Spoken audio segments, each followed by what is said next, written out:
Welcome back to our program. This segment is brought to you by the Topoco Lodge.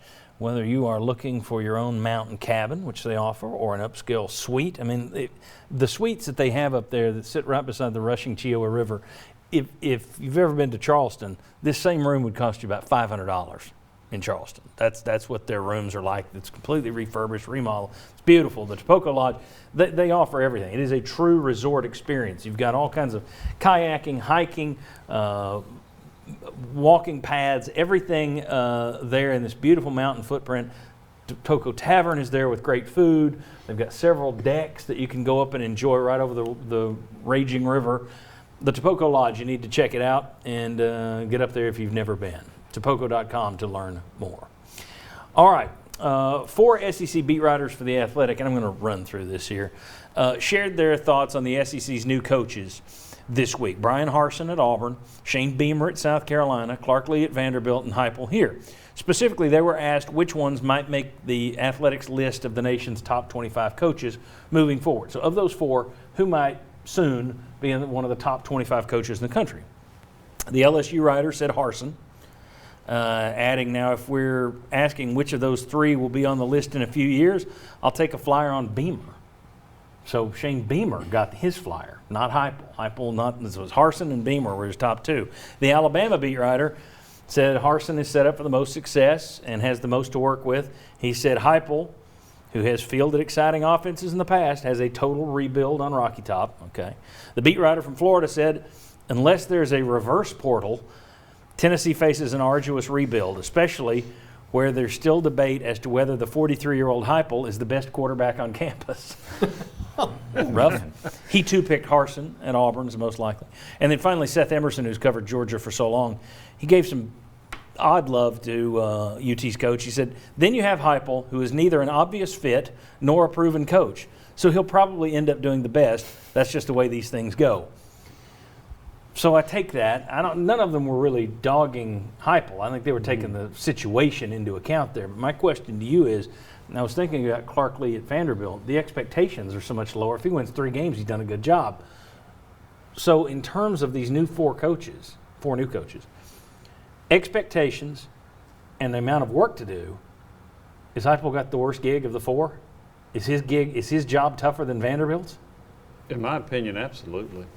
Because as you're mentioning and pointing out, the expectations at Vanderbilt are not very high. Tennessee is still, with its tradition, is still looked at one of the top 6 or 7 programs in the SEC. But when you look at the depleted roster, at least 25 have gone into the transfer portal. I know one's come back, but anyway, you've had a lot of transition there. You still have the NCAA cloud over your head. You don't know who your quarterback is. I think it's clearly Harsin, because not only did he inherit a team at Auburn that had a winning record, he also has a quarterback back, and is the 3rd year as a starter. That gives you a jump start on Tennessee clearly. So I think it's Harsin, and I think the worst gig is Heupel's. Yeah. The Chuck, I don't even think it's that close. Yeah. You know, South Carolina's just glad, a lot of their fans are just glad Will Muschampe's gone. You know, he wore out his welcome there big time. They love Shane Beamer. I talked to some of them a lot. But at Tennessee, even if the cupboard was full, it would still be a tough job, wouldn't it? I mean, with the schedule you have. The expectation level, I think, is what. Yeah, but I mean, even if you had talent, it would be tough to have 25 players that are leaving the program. Yeah, I mean, it clearly to me is. Josh, I mean, that's the thing you would normally think, well, the guy who's at Vanderbilt has the roughest gig. But when you toss in the expectations, that's not the case. The expectation thing makes it different, in my view. Do you agree that Heupel is the worst of those 4 gigs? Yeah, I do. At Vanderbilt, you would make the argument, well, he's not going to get the resource to try to have success. But then they had the news this week of a $300 million commitment to help out with football and basketball. So now they're even going to have more resources than you normally do. Auburn's a crazy place, so you can make an argument there. But we've also seen a bunch of coaches win there, and they're in a better position than Tennessee is as a program. So yeah, expectations and status of the program, those don't line up very well in Knoxville right now. Yeah, I think Harsin is above the others simply because he's inheriting the better gig. But I would put Heupel, if you looked at just what they're inheriting and take out the expectations, I think Heupel, Beamer, and Lee all have the work cut out for them. But then when you pour the expectations onto it, they're going to be higher at Tennessee, regardless of all the reasons they shouldn't be right now. They will be. So anyway, thought that was interesting that all those writers from around the SEC and around the nation looked at it and didn't think that Heupel's chances are very good. We'll see. They could be wrong.